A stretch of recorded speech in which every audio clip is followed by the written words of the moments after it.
Digital Congo, la télévision numérique.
Enfin, la fumée blanche au Vatican, l'Église catholique a un nouveau pape. Il s'agit de l'Américain Robert Francis Prévost qui a pris le nom de Léon XIV. De nombreux fidèles continuent de jubiler de joie devant la chapelle de Sixtine, un portrait du successeur de François dans ce journal.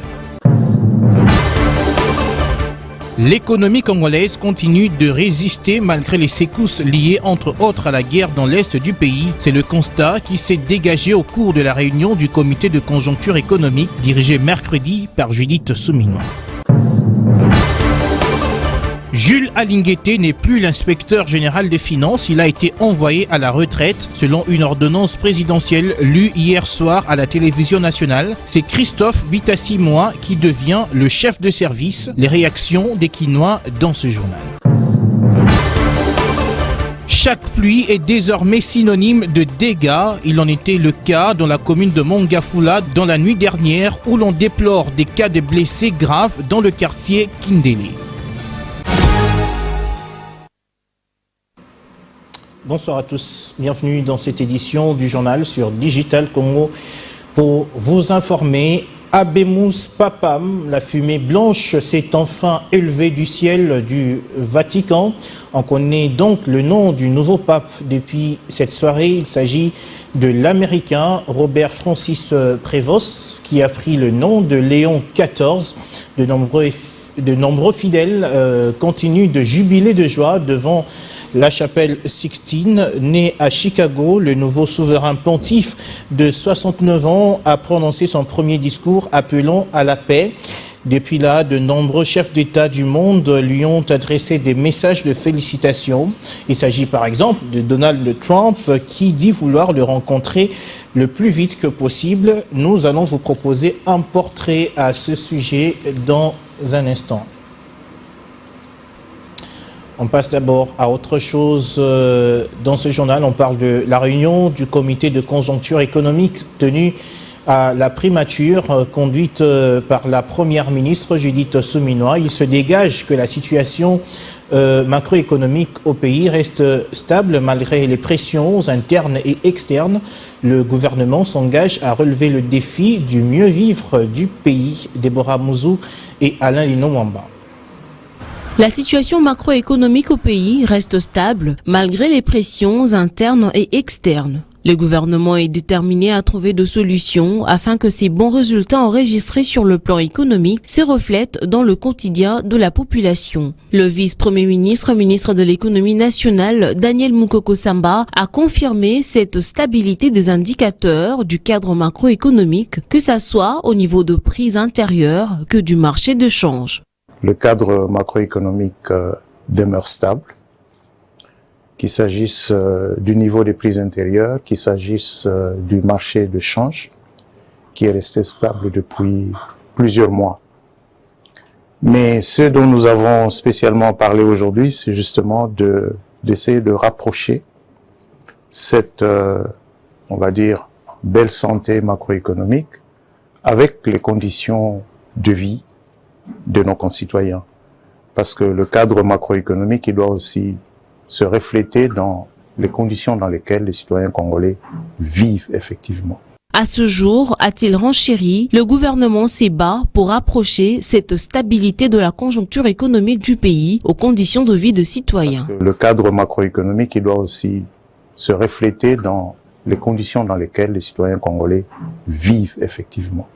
Et c'est la raison pour laquelle nous avons convenu, sous la présidence de son Excellence Madame la Première ministre, de mettre en place, on va appeler ça un compact de résilience, pour que le plus rapidement possible, les détails seront connus la semaine prochaine, que nous ayons un paquet d'investissements qui permettent d'agir sur la situation spécifique de la ville de Kinshasa.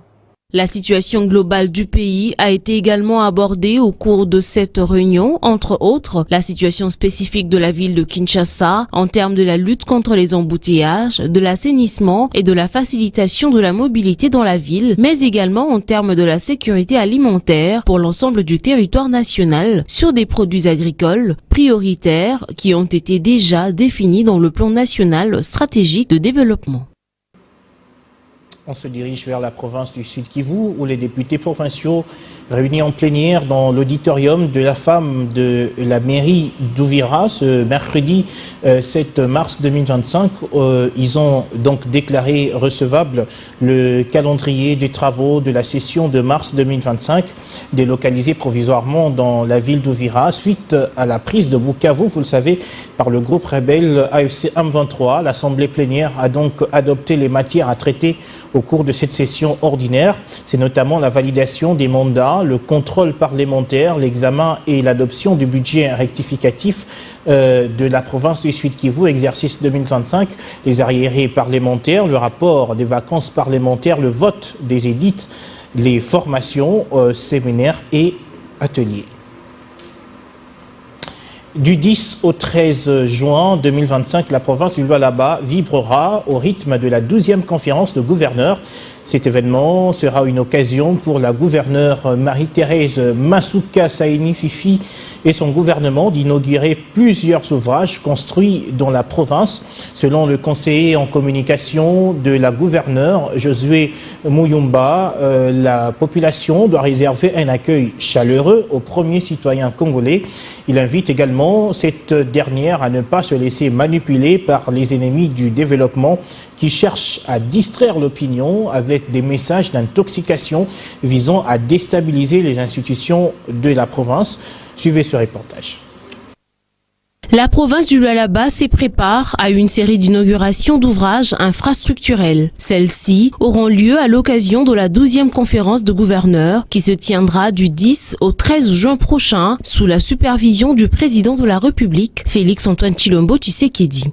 Il s'agit de l'échangeur routier de Kolwezi, de l'école moderne de Kangeya, de la clinique moderne de Mwangezi, de l'immeuble de régie financière de la province, ainsi que d'autres projets. Dans la foulée, certains ennemis du développement de la province profitent de l'occasion pour tenter de distraire la population en cherchant à jeter le discrédit sur tous ces efforts importants du gouvernement Masuka. Le conseiller en communication de la gouverneure du Lualaba a exprimé clairement la nécessité de mobiliser le Lualaba à réserver un accueil digne au chef de l'État et à soutenir ses importantes assises. Il invite à ne pas prêter attention aux propos des acteurs politiques enfermés dans la haine qui s'efforcent de peindre en noir l'harmonie entre les institutions et les acteurs de l'exécutif provincial au Lualaba. Selon José Muyumba, considérer que l'entente entre l'Assemblée provinciale et l'exécutif provincial constitue un frein au développement du Lualaba relève tout simplement d'une mauvaise foi, manifeste en contradiction avec les lois du pays et avec les recommandations de l'autorité suprême formulées lors de la 11e conférence de gouverneurs à Kalemi dans la province du Tanganyika. À Kinshasa, on parle encore des dégâts après la pluie de la nuit de mercredi à jeudi dans la commune de Mongafula. Des cas de blessés graves ont été rapportés dans le quartier Kindele où plusieurs habitations ont été emportées par des eaux, laissant de nombreuses familles sans abri. C'est un reportage que nous propose Anita Mwadi. Nouvelle pluie à Kinshasa, la nuit du 7 au 8 mai 2025 jusqu'au petit matin. et de nouveaux dégâts dans la commune de Mongafula au quartier Kindele sur l'avenue Bassankoussou. Cette maison s'est écroulée. Pas de perte en vies humaines, mais des blessés graves, acheminés à l'hôpital. Le bien irrécupérable. Le père de famille est sous le choc, admis aux urgences. Ce n'est pas la seule maison à être emportée suite à la pluie de la nuit de mercredi à jeudi. Plusieurs familles de Kindele sont sans abri et dénoncent l'inaction des autorités. Ce matin à 5 h, en passant, j'ai vu les gens.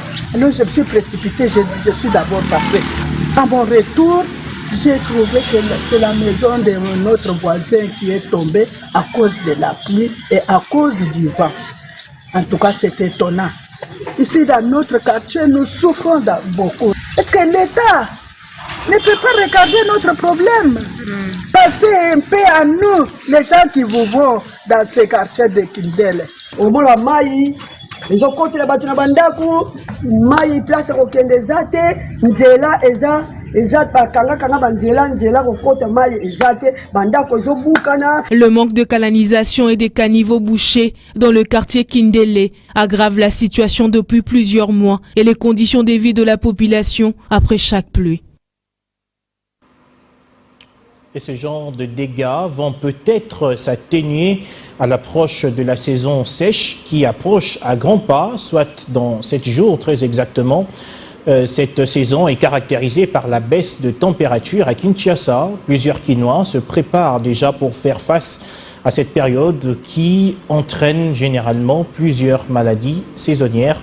On en parle encore avec Anita Mwadi. Dans 7 jours, sera officiellement les débuts de la saison sèche à Kinshasa. Cette période est caractérisée par la baisse des températures, climat relativement froid. C'est également une période profitable pour les vendeurs et vendeuses de vêtements, des habits contre le froid. Comme vous pouvez bien le constater, j'ai déjà mon pull. Donc ça c'est une préparation déjà. Donc j'ai déjà 2 pulls déjà que j'avais déjà payé, que je prépare déjà pour les froids. Surtout les froids du matin là, c'est un peu ça. Nous payons déjà nos cache-nez déjà et puis également aussi des papiers mouchoirs pour se protéger avec les poussières à Kinshasa parce qu'il y a trop de poussière. Donc voilà comment on se prépare déjà pour affronter cette saison-là. Déjà on doit se préparer surtout pour les problèmes de salubrité. Vous voyez le maman qui vend des denrées alimentaires au coin de la rue, ça provoque beaucoup de maladies. Vu qu'il n'y a pas de pluie, il y a beaucoup de poussière. Nous ne sommes pas fortement apprêtés parce que avec le pluies antérieures qui ont commis plusieurs dégâts, érosion entre autres, nous devons d'abord l'arranger et puis nous apprêter aux achats de tricots, cagoules, bonnets pour faire face à cette saison sèche qui du reste est déjà proche. La saison sèche qui s'annonce arrive également avec ces maladies dites saisonnières, caractérisées régulièrement par la grippe, surtout chez les enfants. Si certains parents éprouvent des difficultés pour se procurer, d'autres préfèrent encore attendre. Et puis l'inspection générale des finances a connu un changement significatif avec la lecture des ordonnances présidentielles le mercredi 7 mai. Jules Alinguete, désormais à la retraite, a été remplacé par Christophe Bitassimois en tant que chef de service. Par ailleurs, le poste vacant laissé par le décès de Victor Batubenga en novembre 2024 a été attribué à Emmanuel Chibingu, qui devient donc le chef de service adjoint de l'IGF. Les Kinois attendent beaucoup de rigueur dans la traque des détourneurs des deniers publics. On les écoute dans ces propos recueillis par Hamzat Kongolo. Le président de la République, Jules Alinguete, a sali Moussala. C'est normal. Avant Félix Tshisekedi, nous ne connaissions pas Jules Alinguete. Si le président pense qu'il a une autre personne à nous proposer pour faire ce travail, je ne vois pas de problème.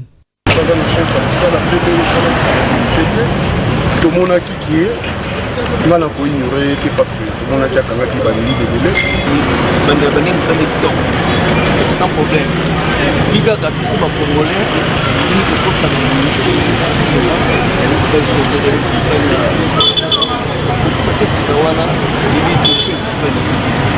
masokanga ye azala asa musama la masoko musama parce que bola mingi makati ya mboka biso mboka de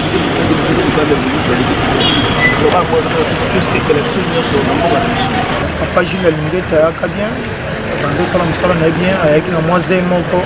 Il n'y a aucun problème dans cette nomination. Nous devons avoir l'habitude de changer et de voir changer les dirigeants. Jules Lingeti n'est pas l'unique à avoir les atouts pour ce travail. Il a commencé son travail avec détermination. Il faisait peur aux détourneurs de fonds publics, mais à un moment donné, il n'avait plus la même rigueur. Il a disparu de radar. Bon, c'est vraiment, il n'y a rien à regretter. Au Congo, nous sommes 100 millions d'habitants. Personne ne savait Jules Lingeti. C'est lui qui nous a fait connaître Jules Lingeti, c'est Félix Tshisekedi de la République. S'il a encore une autre cartouche qui peut faire mieux que Jules Lingeti, là, on n'en dispose pas, on ne peut pas refuser. Lingeti a bien débuté, mais avec le temps, il n'était plus la même personne. Nous souhaitons juste que la bonne équipe fasse le bon travail pour permettre à l'État de renflouer ses caisses et avoir un budget conséquent.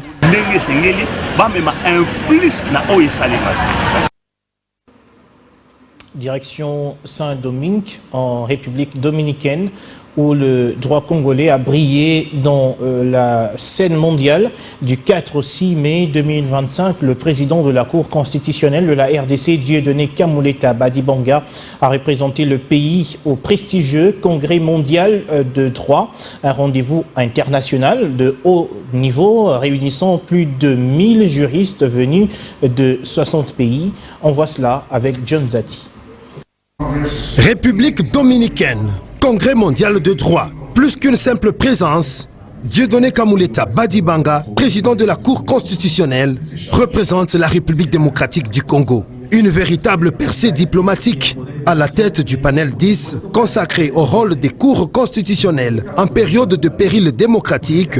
Il s'est imposé comme une voix forte appelant à la protection de l'indépendance judiciaire et à la sécurité des magistrats, citant l'exemple de la RDC comme modèle. Autour de Dieudonné Kamuleta, des figures mondiales du droit et des personnalités politiques de haut niveau. Le roi d'Espagne Philippe VI, le président de la République dominicaine, les juges de la Cour suprême des États-Unis d'Amérique, les présidents des juridictions européennes, une tribune de prestige où la voix de la République démocratique du Congo s'est fait entendre avec respect. En marge du Congrès, Dieudonné Kamuleta a enchaîné les rencontres stratégiques, notamment avec son homologue belge, pour renforcer la coopération entre juridictions constitutionnelles. Une participation qui s'inscrit dans une dynamique plus large, celle d'un repositionnement international de la Cour constitutionnelle congolaise. Il y a une partie que les gens et une partie qu'il a donnée librement. Et autre partie qu'elle dio libremente. Pour tout magistrat de carrière. Para todos magistrados de carrera. Il sait.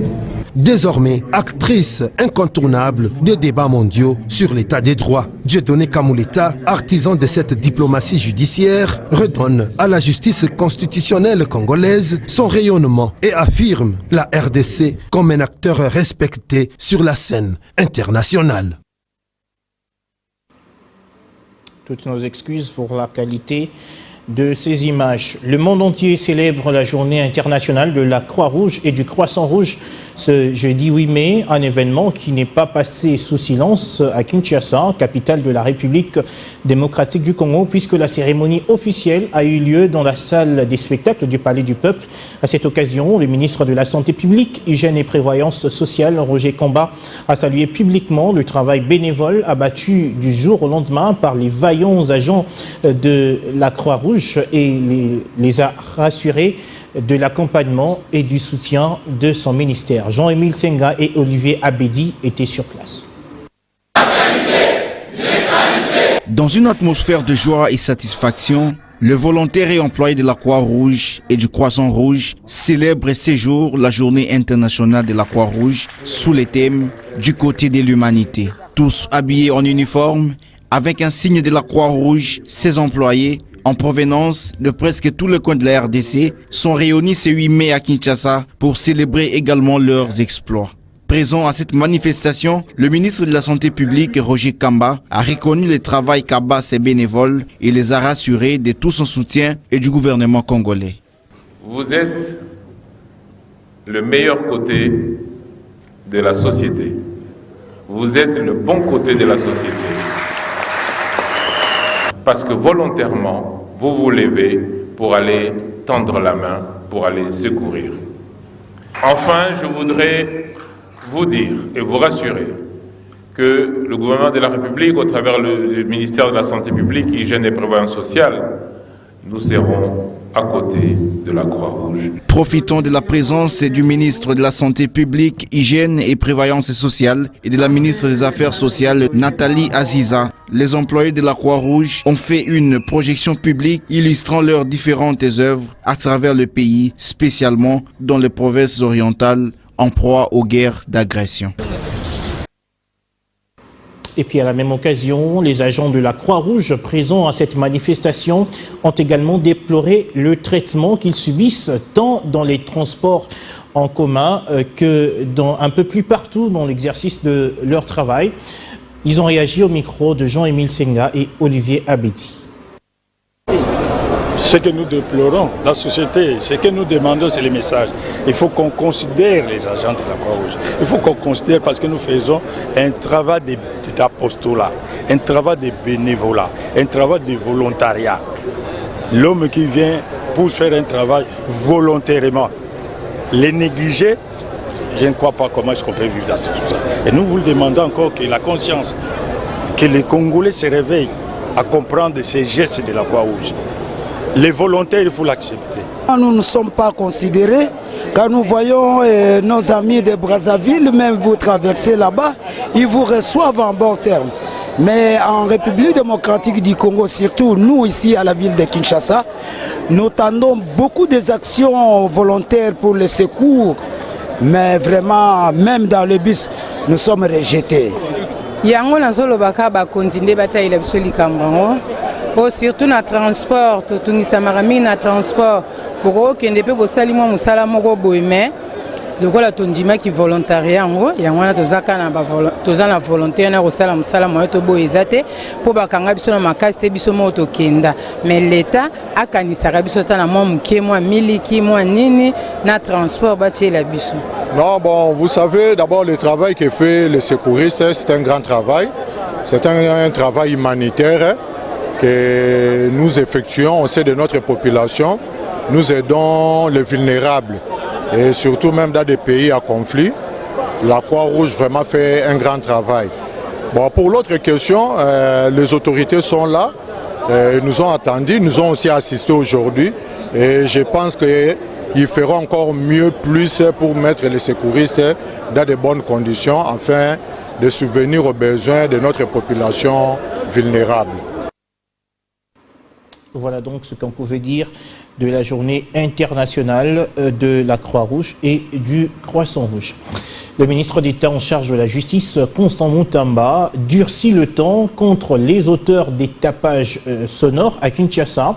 Désormais, ces perturbateurs de la tranquillité publique seront traduits en justice. La population quinoise salue cette mesure car elle a été longtemps dérangée. Tchik Sambi. Bars, terrasses, églises, fêtes et funérailles, telles sont les activités à la base de la pollution sonore à Kinshasa. Le ministre de la Justice et garde des Sceaux, Constant Mutamba, durcit les temps. Dans un communiqué rendu public mercredi, le patron de la justice a annoncé avoir donné des injonctions aux procureurs généraux ainsi qu'aux auditeurs militaires supérieurs des poursuites judiciaires contre les auteurs de ces tapages qui perturbent la tranquillité publique. C'est que salue les Quinois visiblement très fatigués d'être dérangés dans le quartier résidentiel et à la cité surtout. Ma réaction est positive pour cette décision, vu que nous avons des enfants qui vont revoir leur matière pendant la soirée, mais vu les dérangements sonores, ils n'ont pas le moyen, pas vraiment les moyens de bien étudier. Il y a d'autres déjà qui sont malades. Moi, je vois qu'ils vont prendre encore les décisions que les hôpitaux et les terrasses, les bars doivent être un peu distants. En tout cas, je félicite le ministre. Il y a des enfants qui sont exposés à des maladies et tout ça. Et tout ça, la population ne se rend pas compte. Moi, j'estime que c'est vraiment une très bonne décision. Une décision qui peut en tout cas aussi protéger la santé de nos concitoyens. J'apprécie à sa juste valeur cette mesure. Pourquoi? Parce que Kinshasa est en train de devenir invivable. Il y a des bars partout, il y a des églises tous les 10 ou 30 mètres et les gens ne savent plus se reposer. La nuit, c'est fait pour que les gens dorment, mais on ne sait plus dormir. On ne sait plus réfléchir à cause de ces bruits-là. Et ça constitue même un trouble de voisinage. Les églises qui organisent des veillées tous les jours.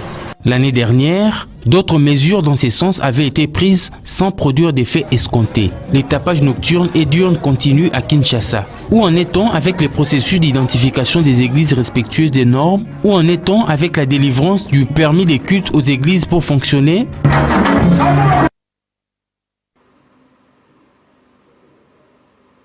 Tout à fait autre chose. L'université de Kinshasa, UNIKIN, à travers sa faculté des sciences et technologies, a organisé du mardi 6 au mercredi 7 mai la 9e édition du forum Géosciences. Thème choisi pour ses assises, les ressources minérales, critiques et stratégiques face aux défis mondiaux actuels, le rôle clé de la RDC dans la production et l'approvisionnement durable. Ce forum a été marqué spécialement par la participation du ministre de l'économie nationale. Reportage Rosalie Mbouya et Abel Condé. Le vice-premier ministre, ministre de l'économie nationale, a préparé ce forum. Sous un ton d'enseignant, le professeur Daniel Moukoko Samba a expliqué aux participants les potentiels minéraux de la RDC, mais il a aussi relevé l'inquiétude basée sur la position géostratégique défavorable du pays qui l'éloigne des marchés européens, contrairement à d'autres nations africaines. La vitalité d'une puissance dépend de sa capacité à garantir l'accès. Vous voulez demeurer une puissance mondiale, vous devez avoir accès aux ressources stratégiques. Les ressources stratégiques qui sont nécessaires pour soutenir votre économie. Après le vice-premier ministre, ministre de l'économie nationale, c'était le tour du doyen de la faculté de pétrole, gaz et énergie renouvelable de prendre la parole. Le professeur Dona Kampata a souligné dans son exposé la contribution des minéraux congolais dans l'évolution technologique au niveau mondial. Chaque crise géopolitique ou chaque tension régionale est toujours basée soit sur les minéraux, soit sur l'énergie. Et nous vivons ça dans notre pays. Bientôt en 2025, ils vont exporter la cathode. La cathode, c'est-à-dire quoi? C'est des cuivres à 99, quelque chose. Alors que les concentrés, en général, c'est à 30 à 25. Le représentant de l'entreprise Kamoa Copper SA, Nestor Kambaki, n'a pas été du reste. Plusieurs étudiants ont rehaussé de leur présence cette cérémonie. Au sortir de la salle, M. Kabasele, l'un des intervenants, a donné ses impressions. Nous avons démontré que ce qui tue le secteur minier congolais, avant que ces investisseurs n'arrivent, c'est d'abord la fraude, la contrebande et la mafia qui sont organisées. A noter que ce forum sur les sciences et la technologie a été clôturé par l'hymne national de la RDC. Voilà, on ne se quitte pas sans revenir sur l'information principale. La fumée blanche s'est enfin levée donc du ciel du Vatican. Je le lisais, on connaît donc le nom du nouveau pape depuis cette soirée. Il s'agit de l'Américain Robert Francis Prévost qui a pris le nom de Léon XIV. De nombreux fidèles continuent donc de jubiler de joie devant la chapelle Sixtine. Je vous propose donc le portrait du nouveau souverain pontife dans cet élément que nous propose Jean-Émile Senga et Médard au Magnondo. C'est finalement dans l'un des scrutins de l'après-midi que le consensus a émergé.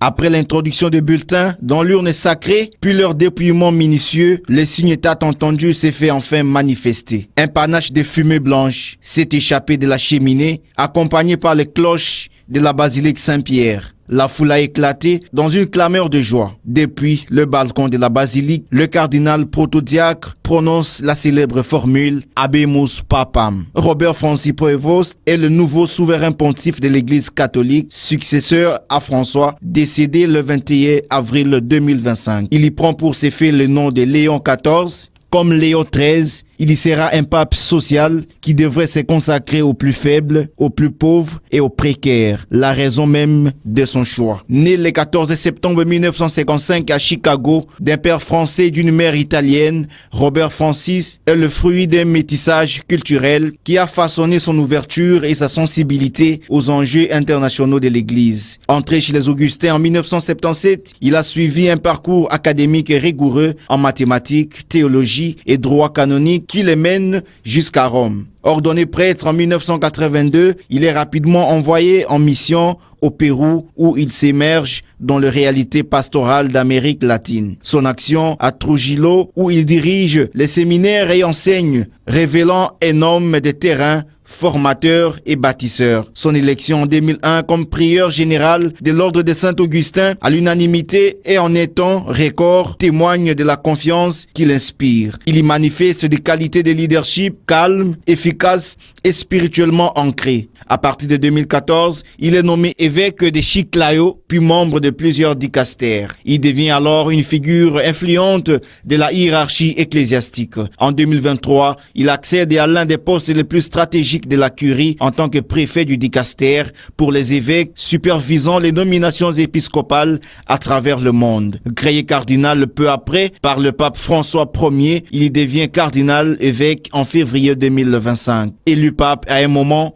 où l'Église cherche à concilier réforme, tradition et proximité avec le périphérie, le pape Léon XIV incarne une synthèse rare, rigueur doctrinale, humanisme pastoral et expérience concrète de l'Église missionnaire. Son pontificat s'annonce comme celui d'un homme humble, méthodique et profondément engagé dans le service de l'unité et de la transparence dans une Église en quête du renouveau. Et voilà, c'est sur ces images que nous mettons un terme à cette édition d'information. Mesdames, Messieurs, merci à tous de nous avoir suivis. D'ici là, portez-vous bien.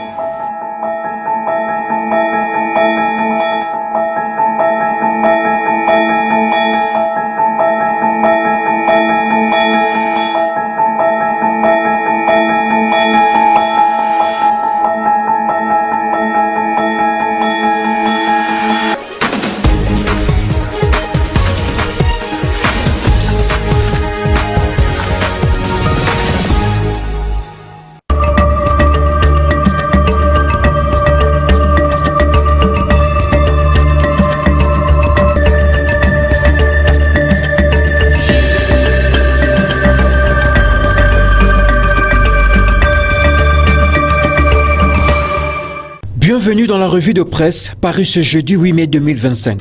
Commençons cette ronde de journaux avec l'un des titres phares de la trompette qui titre en une « Jules Alinguete remercie le chef de l'État et félicite son successeur ». Après 5 années intenses à la tête de l'inspection générale de finances, IGF, Jules Alinguete Key quitte ses fonctions.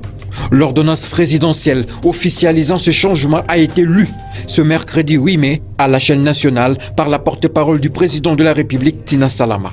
Figure emblématique de la lutte contre la corruption en RDC, Jules Alinguete a transformé l'IGF en un véritable outil de contrôle et de moralisation de la gestion des finances publiques. Sous son leadership, l'institution s'est illustrée par des audits rigoureux, des rapports chocs et une vigilance constante sur l'utilisation de fonds de l'État. Dans un message sobre mais empreint de reconnaissance, l'ancien chef de service a déclaré « Mes sincères félicitations et vœux de succès au nouvel IGF, chef de service, M. Christophe Bitassi-Moi. Je tiens à exprimer toute ma gratitude à son Excellence, Monsieur le Président de la République, pour la confiance placée à ma modeste personne durant ces 5 années passées à la tête de l'IGF. » Par la même ordonnance, M. Christophe Bitassi-Moi Bailly est nommé inspecteur général des finances, chef de service, et M. Tibingu Senga Emmanuel devient l'inspecteur général adjoint. Cette passation marque la fin d'un chapitre intense dans la réforme de la gouvernance financière en République démocratique du Congo et l'ouverture d'un nouveau cycle sous une nouvelle direction. Kamere promet de rencontrer Dieudonné Kamuleta pour des amples précisions, révèle ce même quotidien dans sa page 5. La problématique des immunités parlementaires du député Matata Mponyo s'est encore invitée au débat de ce mercredi 7 mai à l'Assemblée nationale après une motion incidentielle du député Alfred Dibandi qui a demandé à Vital Kamerhe, président de la Chambre, de saisir d'autres institutions pour faire respecter le Parlement. Cette situation expose le député, estime-t-il. Comme réponse à sa demande, Vital Kamerhe promet, après tant d'autres interventions, de rencontrer Dieudonné Kamuleta, président de la Cour constitutionnelle, pour des explications au sujet des immunités du député Matata Mponyo. Le président de la Cour constitutionnelle devait me rencontrer. Il ne l'a pas fait. Moi, je vais partir vers lui. Il peut, au-delà de sa lettre, me fournir d'autres explications pour que je comprenne comment la Cour constitutionnelle peut bypasser les immunités de l'honorable Matata, a annoncé Vital Kamerhe. Pour sa part, la prospérité qui titre en une Kamerhe Kamuleta vers un tête-à-tête de tous les enjeux. Il est temps d'agir avec précision. Il est temps d'évacuer les suspens. Il est temps de sauver la nation de tout risque de division interne. Hier, mercredi 7 mai 2025, Vital Kamerhe, président de l'Assemblée nationale, a utilisé un langage de fermeté pour insister sur le respect de la procédure fixée par les lois du pays. Autour du procès Boukenga Lonzo, le speaker de la Chambre basse du Parlement congolais a levé la mesure d'aller rencontrer personnellement Dieudonné Kamuleta Badibanga, président de la Cour constitutionnelle, pour un toilettage rigoureux des étapes franchies autour de cette affaire de justice qui implique Augustin Matata Mponyo. Pourtant, député national élu et confirmé comme tel en bonne et due forme pour la circonscription électorale de Kindu dans le Maniema, sans la moindre demande d'élever de ses immunités parlementaires. À toutes et à tous, merci de l'avoir suivi.